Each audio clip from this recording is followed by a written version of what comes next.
Assalamualaikum warahmatullahi wabarakatuh. Perkenalkan, saya atas nama Salmawati, NIM 90500121116, jurusan Perbankan Syariah, angkatan 21, Fakultas Ekonomi dan Bisnis Islam, Universitas Islam Negeri Alauddin Makassar. Jadi, saya akan menjelaskan yaitu konsep dasar dan ruang lingkup ekonomi moneter. Nah, apa yang dimaksud dengan ekonomi moneter?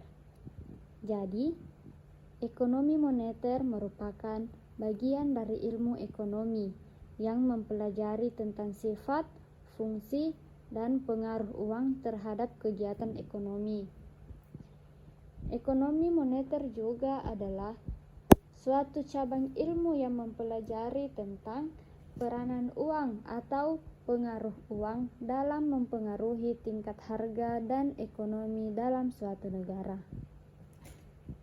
Selanjutnya yaitu menurut konsep dasar ekonomi moneter meliputi dua kebijakan, yaitu yang pertama kebijakan moneter kuantitatif, di mana kebijakan ini yaitu sesuatu yang dilakukan bank sentral untuk mengatur peredaran uang dalam masyarakat di suatu negara.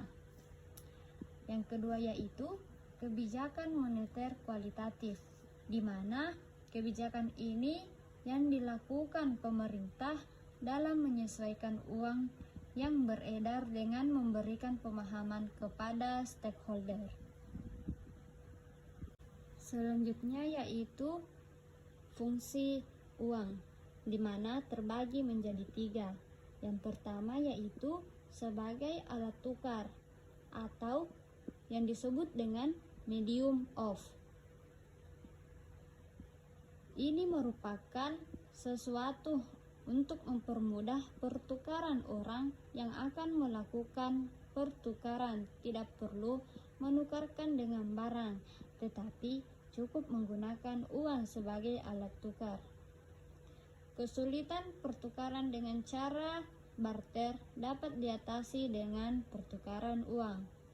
Yang kedua yaitu sebagai satuan hitung, di mana uang dapat digunakan untuk menunjukkan nilai berbagai macam barang atau jasa yang diperjualbelikan dan menunjukkan besarnya kekayaan dan menghitung besar kecilnya pinjaman.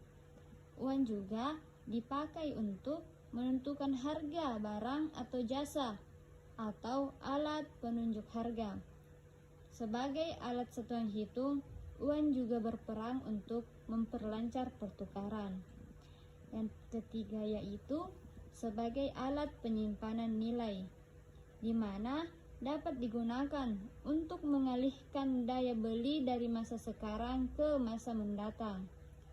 Ketika seorang penjual saat ini menerima sejumlah uang sebagai pembayaran atas barang dan jasa yang dijualkannya, maka ia dapat menyimpan uang tersebut untuk digunakan untuk masa yang akan mendatang. Selanjutnya yaitu tujuan utama ekonomi moneter Islam. Yang pertama yaitu mencapai stabilitas ekonomi, di mana hal ini yang dilakukan masyarakat untuk menstabilkan ekonomi moneter.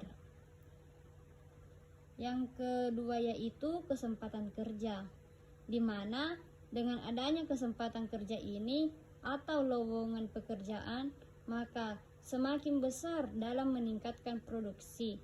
Selain dapat meningkatkan produksi, maka dapat juga membantu masyarakat yang menjadi pengangguran. Selanjutnya yaitu menstabilkan harga dalam negara, di mana jika harga yang makin tinggi membuat masyarakat menjadi resah. Tiap tahunnya harga barang bukannya menjadi turun, tetapi semakin naik. Untuk memecahkan harga yang semakin naik, maka pemerintah menstabilkan harga sehingga harga tidak mengalami kenaikan setiap tahunnya.